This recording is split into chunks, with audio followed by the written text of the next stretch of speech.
And the other thing is from Mr. Alex, thank you for the super chat, just wanting Pat and Chewy's opinion on water bills and meters coming to Wellington.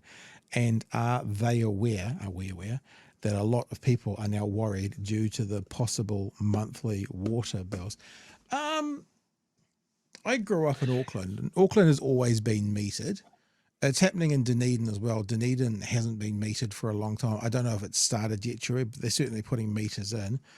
I mean, we pay for it somehow. We've got to pay for the infrastructure somehow through rates, through usage. I don't know. I don't have a huge problem with it, depending on, like, if all of a sudden they, make water the price of milk and it's, uber expensive. Yeah, there's an issue, but, it's a bit like us in the EVs, Chewy. We knew we weren't going to get the road user charges free forever. We had to start paying for it at some stage. So for me, it's probably how they implement it and what it's going to cost. That's what it comes down to. Yeah.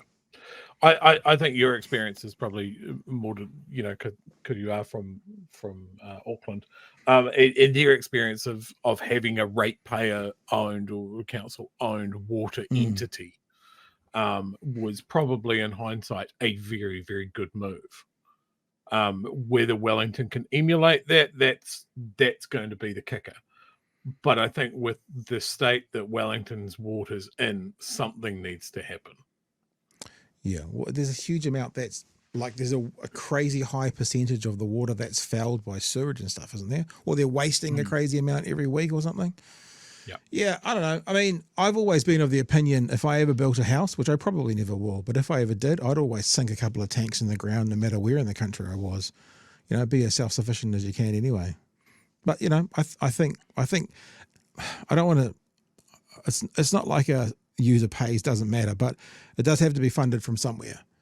And it's either the ratepayers paying for it, which means the majority of people using it probably aren't contributing to it other than through their rent and stuff, or it's the people who use it. I mean, I think there's not many things that are free in this day and age. Yeah, I think it gives more accountability. I know that the Wellington area councils have been pretty proactive in getting water tanks to people who want them and that sort of thing. And I think that's just from an earthquake resilience point of view as well. So, yeah, look, it all depends on the council. It all depends on the implementation. I don't think it's necessarily a bad thing. Ultimately, your rates should come down and your water bill comes into it, and it stops people wasting it. People having a leaky pool and just going, it's someone else's fault, pissing away hundreds of thousands of water. This is a little comment from Kiwi Bird. It's a bit of a tongue-in-cheek comment, but actually, it's not a story I've advertised tonight, but I will say something seeing Kiwi Bird as well. Send our water bills to Groundswell. Obviously, that's got to do with the Three Waters situation. I was going to do this as a story tonight, but it's fallen a bit to the wayside. So we'll just do it super quick, all right? Speaking of Three Waters, people will lose their homes, deep pockets needed for water reform. South Wairarapa and Carterton households could be faced with an average water bill of $7,000 by 2035 if Wairarapa councils go solo for transformational water reform. This would be in addition to the rates charged by councils to fulfil other local government functions. In Masterton, the average water bill could reach $3,000 and Tararua, after they pay for their road, $5,000 if councils did not partner up. At a joint Carterton and South Wairarapa Council workshop on Thursday, elected members were told that if councils joined forces, customers would have lower bills. That's all I can read from there. That's all that really matters. But, just because obviously Three Waters was getting brought up, here's another example that we warned people about, that you will be paying more for your water if you guys go with the groundswell misinformation. And it looks like Wairarapa is in that position right now, being hit pretty hard, Chewy. Yeah, absolutely. We've talked a few times about this on the show, that one of the biggest issues going forward in the decades to come with climate change and that sort of thing is water security. Yeah.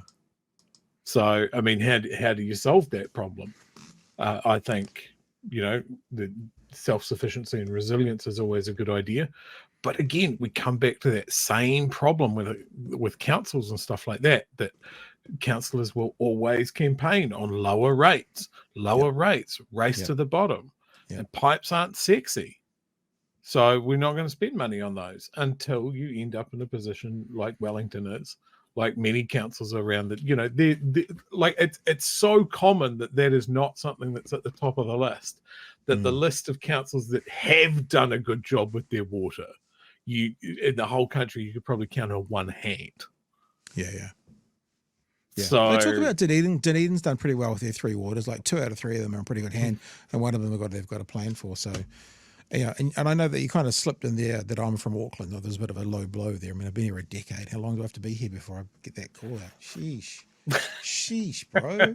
Don't tell people that, you know. Although 30% of our viewers and listeners are in Auckland. So hi, Auckland. Kia ora. Love you.